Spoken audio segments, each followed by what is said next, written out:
Ayan. So, kumusta yung yung pelikula mong P77? Balita ko, ang dami kabi-kabila ng private screening. Oo nga, sobrang nakakatawa.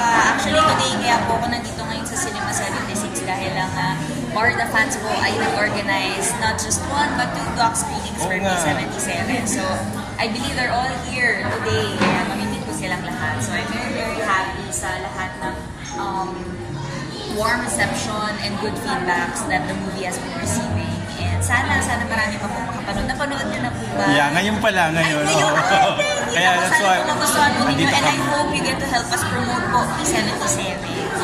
Borbs, the last time na nagkasama tayo yung Almost a Love Story na pelikula sa BG Production, ganyan pa rin ang itsura mo, batang-bata. Ganito pa rin ang height. Anong sikreto? May sikreto po ba? Kape? Kape, tsaka pagkain, ganyan. Hindi ko po alam eh.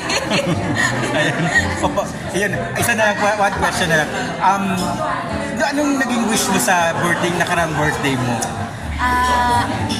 Well, to be honest, wala po talaga akong naging birthday wish kasi pakiramdam ko kalabisan na akong hihiling pa ako kasi parang binibigay na ng universe ang lahat ng hiniling ko. Couple years back, ngayon parang meron akong teleserye, meron akong pelikula, sabay na magaganda naman yung reviews and feedbacks and ratings, ganyan. So, talagang walang hanggang pasasalamat na lang talaga.